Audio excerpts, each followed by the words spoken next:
next up, we have a keynote, Data-Driven Growth for SMEs in EMEIA.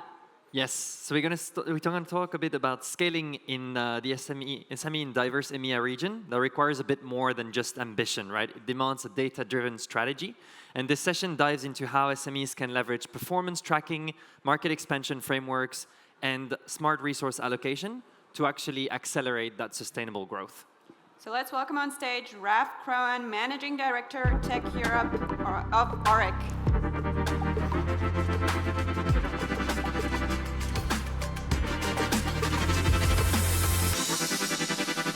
Hi, everyone.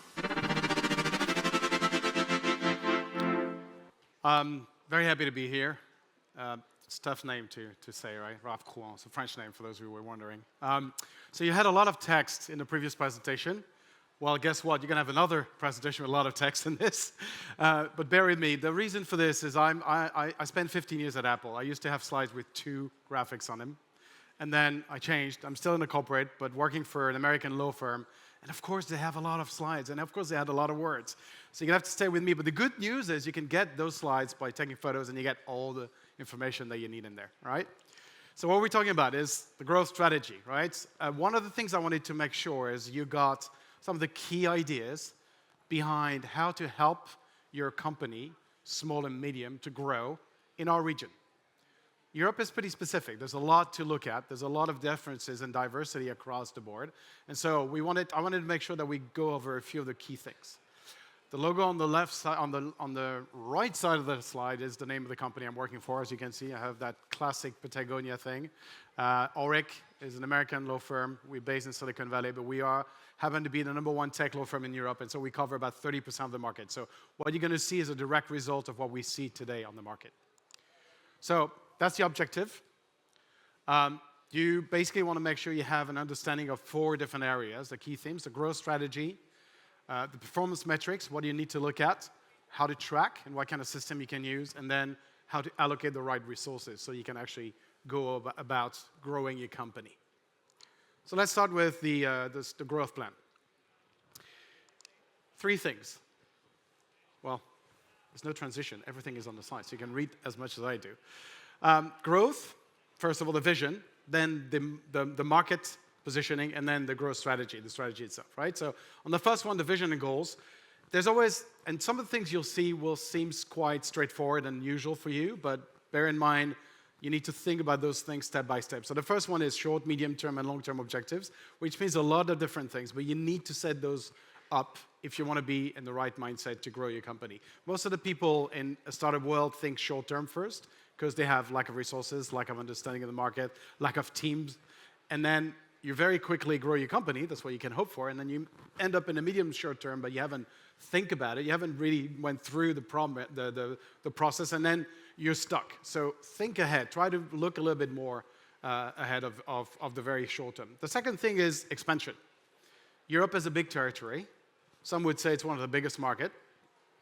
The good news, guys, we're not going to talk about the US today. First, we really don't want to bug the US today. That's just the wrong place to be. But also, we have an amazing opportunity in Europe, and I want to be focusing on that. So there's a massive growth expansion potential as far as I'm concerned around what we call international growth is really European EMEIA, which is the I for India, right? There's a lot of opportunity there. The customer segments versus, existing segment relation. So, when you draft your strategy at the beginning, you want to look at where you want to expand, not only the region, but also your customer segments and what type of customer you want to be addressing. Depending on the solution you have, it can be a variety of different things. But one of the things you need to keep in mind is how deep you want to go in there. So keep drafting that first market expansion sort of strategy in there. The third one is, indeed, depending on your business, sometimes you can be brick and mortar. Everybody knows what brick and mortar, physical stores, retail locations, the good old times, versus completely digital. I would expect that 90% of the startups in our tech world will more likely go digital, but you'd be surprised. And when it comes to expansion, if you haven't planned that expansion around the physical spaces, if you need that, then it's probably too late for you, right? So think about it. Then you got the classic growth, the 3 buckets in there: organic growth, inorganic growth, and hybrid growth. I'm not going to read all of that. You can read it. You can take a picture if you want. But the basic concept is there's not one single way of growing your company. And those 3 buckets are all important, and the hybrid one, which is the last one, is probably the most important one. You need to think about the different ways of acquiring your customer and your assets, and so think about the way to do that in a hybrid way. Now let's go over specifics on the regions. Europe as a whole is a pretty mature market, but you got some interesting things that can be done to regulate, and regulation is not necessarily bad. I've been both lucky and unlucky to work with the European Commission many, many times. It's not exactly the easiest organization to work with, but they do some good things. And if you look at what's going on in the market right now, having good regulatory systems actually help in growing in the right way, particularly around AI, particularly, right? Middle East, any of you looking at the Middle East market, maybe? Any hands raised? None? You don't care? One in the back. That's small, all right. It's a very high potential. There's a lot of money, needless to say. They're finally investing money out of the old business to technology and innovation. So there's a lot to be done into the space. But of course, you need to be clear about your strategy there. It's a different market. You got some zones that are very encouraging into the digital free zone. So look at that and get some help to be able to get that consideration as one of those markets. India, another very different market as well. You know, very growing, very rapidly growing zone. There's a lot of businesses and small businesses. India is so fragmented. What we used to call the pop and mom shop, where you have very tiny little stores in the corner. Those are the bread and butter. 90% of their businesses are very small, tiny businesses. So you got to think a complete different strategy if you want to go to India, but it's a huge market. Again, don't go on your own. The same way, if you go to China, you need to have some help and locals. Africa, emerging market, a lot of potential, huge. It's a continent, it's not a country. So there's tons of different countries in there. Nigeria is probably the most advanced one when it comes to telco and digital assets, but you go to South Africa, you go north, there's a lot of there. So interesting one to look at. They're very strong on digital assets, so it's a good expansion potential, but keep about thinking about the more developed regions, which are probably the easiest one to get access to. And last but not least, across EMEA, you have a certain element of challenges and common ones. Obviously, very different intercultural barriers that you want to think about, so what we call here the consumer behaviors. The regulatory frameworks we talked about. Diversity is one good thing, but on the other hand, it can be a barrier if you don't think about approaching those differently. From France to the Nordics to Spain to Germany, very different labor laws, very different sort of regulatory frameworks and landscapes. So you got to think about that in the way you expand. And the talent, good thing about cross-border, you can bring talent from one way to the other. As you might hear, I'm based in the UK, which clearly we fucked us up by doing Brexit. So we don't do that border openness anymore. And so unfortunately, this is one of the things that the UK doesn't excel in, but Europe does. So benefit from that. Talent can come from anywhere. It's not necessarily around your corner, so make sure that you access to those talent is good. Some of the levers I wanted to give you, and you can see them all here. So again, I'm not going to read them all, but it's an interesting combination of different things. Again, there's not a one-size-fit-all solution to grow your company. All of those are important, not necessarily in that order for that matter, but customer acquisition and retention, we go over that in a minute. I'm sure you know what a CAC is, If you don't, you're in the wrong business. But there's a lot of strategy around how you can help getting access to those customers. Technology and digital transformation is the bread and butter of what a tech startup does. Keep in mind, you need to be equipped with the right tools, and you need to think about how to transform those tools into real assets for your company. The partnership and the alliances, we'll talk about in a minute. This can be a game changer for those companies that want to grow in Europe. Think about the overall scope of bigger companies, larger SMEs as well, that could be either an acquisition target or a partner to help you get access to talent or skill set that you might not have internally. You don't need to invent everything, right? Reinventing the wheel is never a good strategy, unless you're going to be the number one in creating something that exists and do it better. But most of the time, you can piggyback on what's existing, make it better, leverage it, and then grow and scale. I didn't talk about the product and service, but the one last piece, which is still up today, very important, sustainable and ESG-driven growth, which can be, on the regulatory side, a bit cumbersome, especially if you're in a financial world where you are regulated and mandated to report on ESG. And it's not only sustainability, ESG has got governance as well, as you know, but it also can be a fantastic growth engine if you do it properly, because it can attract capital and talent from a different pool. And of course, in the Baltics, I know it's a key agenda item for for many, many years. So keep that in mind as one of the key growth levers you can use. Now, we can talk a lot about all that bullshit, but you need real tangible data to prove you get growth. How do you measure this? But analyzing performance metrics is absolutely key. So 3 main buckets there as well. I told you there's going to be a lot of text, didn't I? There you go. First one is financial.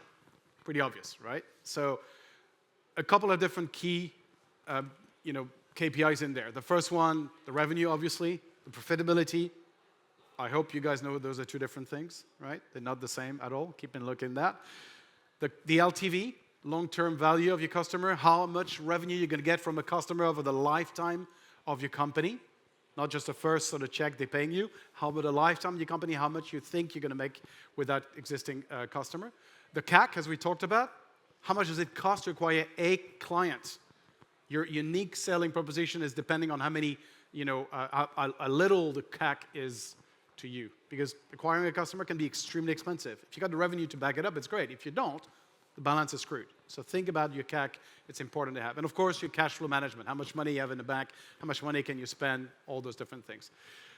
On that little note, we'll go back to tools in a minute, but there's a ton of systems nowadays that really should allow you to have 0 excuse not to be doing a good accounting, right? 0 excuse.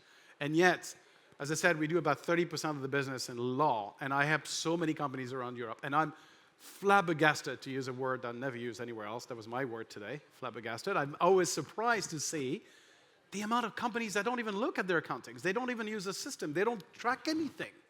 That's nuts. You got to be tracking things from day one. It's not because you're small, you can't. On the contrary, the smaller you are, the easier it is to track. And when you start those systems early, then it's just there to go for you, right? Second, the operational KPIs.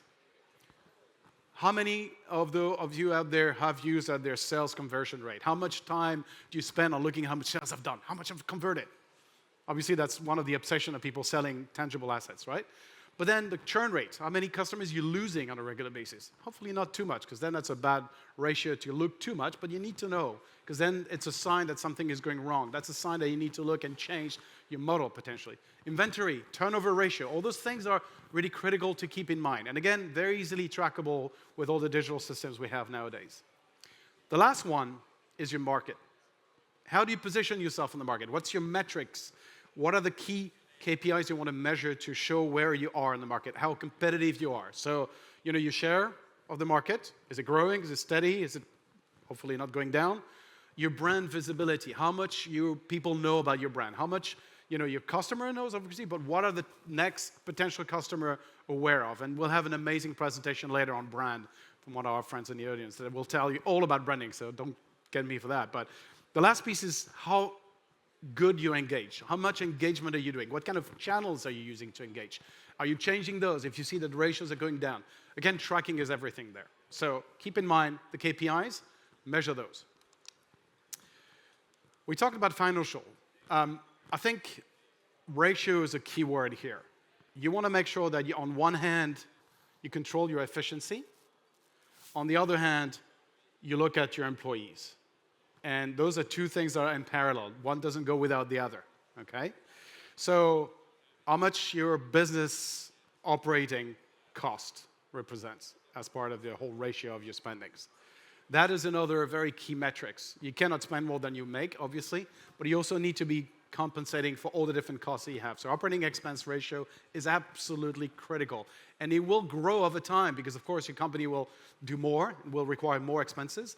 You need to be very careful with that ratio, not to go overboard, because we talked about tools. They can cost quite a bit of money over time. They can expand quite quickly. And that ratio is critical. The marketing spend is the same story.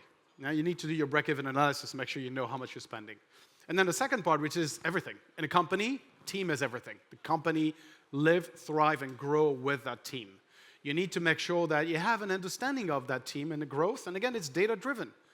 Again, today, very little excuse. There's about 1 billion HR tools out there and team management system that allows you to track that properly. You need to understand how predictive that team is. And yes, productivity per employee looks very much like a corporate name and a corporate sort of concept. But even when a team of 5, you cannot afford to have an employee that doesn't perform. As a matter of fact, the smaller you are, the more important you need to be able to track how effective or brilliant or motivated and committed those employees are. But it means also you need to put those systems in place fairly early on, because the bigger you get, the harder it's going to get for you to actually measure that. And so employee retention and satisfaction is obviously the next natural step. How do you retain your best performing people? How do you make sure they're incentivized? Of course, the equity is everything in a startup, but it's not the only thing you need to do. How do you put that culture in place? How do you make sure you retain those guys so that they feel part of the company? How they're incentivized in terms of, we're not talking about ping pong tables and freaking beers here, right? We're talking about a real system that goes over the long-term life of a company. We talked about Europe. Let's go back to that part, the regional benchmarking and insight. So you want to compare those two things. And I'm going to go a bit quickly because we have only 5 minutes left. The SME performance and the SWOT analysis. Everybody know what a SWOT analysis is? You know, strengths, weaknesses, that sort of stupid bar stuff. It seems stupid, but most of the time when you start doing that analysis, this is where you put on paper things that you have in the back of your head but never really operationalize that. I dare you to do that once and you'll realize how much learning you get out of this. Challenge yourself. Put those names, put those sort of plus and minus in there, and just realize how much you can change your company, your growth, and analyze and measure better by understanding where that fits. Talking about tracking. What kind of systems can you use for that? So why does it matter? Why do you need to track? I think I've said it enough. You need to try because that's the only way you can really enable your performance to grow properly without being in risk of missing a point, not getting in the right step, not incentivizing your team, all those different things. It's about productivity, it's about risk management, all of that, right? So keep in mind that matters. And the type of data we talked about, both financial, the customer, and the operation. So the tools. I've put a number of tools out there, from the classic names, big corporate ones, to the more startup-y ones. So you can read those, from your customer relationship management system, from the RP and business intelligence.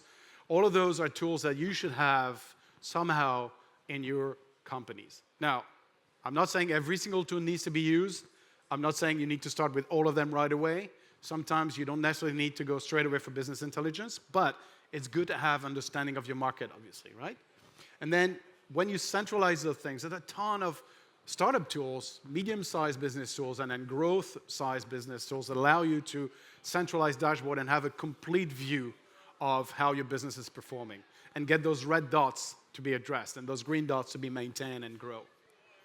So as a matter of fact, just wanted to have a scale on this, just to give you an idea of what you need to do, right? And so it's step by step, literally. You identify those key areas you need to really measure first, right? The second one, take the right solutions. Do your market benchmarking. There's a small system that a lot of people must have heard about called OpenAI. I think this is one of those small things you can ask questions to. Use any of the AI system out there. Just ask them what kind of business intelligence tool that you should use for retail or for beauty products or whatever. It doesn't matter. They'll tell you. There's a ton of solutions there, and then they can even benchmark it. So use that. Third, establish a reporting structure for teams and leadership. I want to read that because it's critical. As I said, even 5 people, you don't need to put hierarchy, but you need to put structure, because the structure enables people to feel safe and encouraged to do more. So put that structure in place. And then, last but not least, do that regularly. It's not because you set it up once that it works. No, you need to come back to this. A good CEO, manager, CEO, whatever you call yourself, whatever the title, Chief Fantastic Officer, you need to make sure you review those processes on a regular basis. Things change. Your company will grow. If you don't make those processes reviewed, you're going to fail because you won't be able to adapt. It's all about adaptation. The last piece of the puzzle is how do you manage the allocation of those resources? Because again, you got a lot of resources you're going to bring to the table. You're going to have a lot of people that are going to look at this. You might have some strategic partners that we talked about. How do you allocate those resources? What is the strategy behind that? So it's about, again, how much money you allocate to this on one hand, and then who is doing that and on the other hand. So again, it's all about, on one side, the financial capital allocation, on the other side, the talent allocation and the planning. You can read the bottom hand if you want. You can take photos. I'm not going to get into that details, but there's a lot behind optimizing your resources. That goes maybe on phase 2 of your growth stage. But as I said, if you stop at stage 1, you fail. So you need to think about medium, long term. You need to think about allocating those resources. You need to think about rethinking what you've done, again, constantly. And again, some regional consideration in there. Europe as a whole is different from Middle East, who's very different from India. And again, it's very different from Africa. So some of the key things in there. We all know that cost is important. The cost of labor is important. The more you go to a region like India, the lower the cost, but also the barrier of entry is the talent and the actual sort of retention, right? So you need to balance that out in a way, depending on which region you go to. And again, we go back to the short versus long-term investment. So those are key things to keep in mind. Kind of a short summary of those things. I like to look at the last piece, the risk mitigation strategies. We talked a lot about creating resources, allocating resources, using the right tools, making sure you have the right things in place. One thing that you need to understand is risk mitigation is absolutely everything.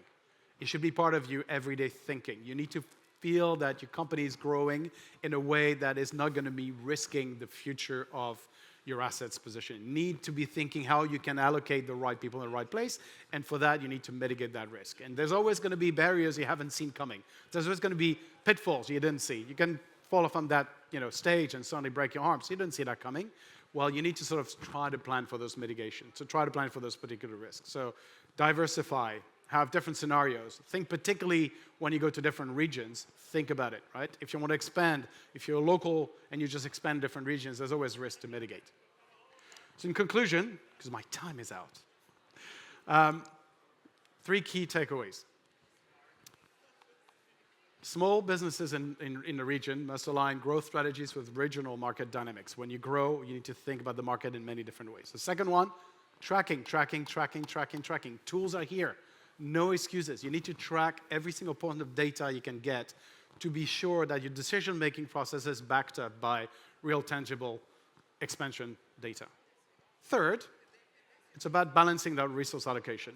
And again, you might be putting the emphasis first on recruitment and talent, but you need to think about the tools and the functional, the humans, everything you have behind it. So try to think about the balance of things and take some advice from people that know how to do it. Just be mindful that you might not be able to do everything yourself. And so in terms of the next steps, if you want to be looking at this very pragmatically, identify your core growth market and customer segments, implement those tracking systems for key performance indicators, and last, optimize those resources to drive efficiency. And on that note, thank you very much.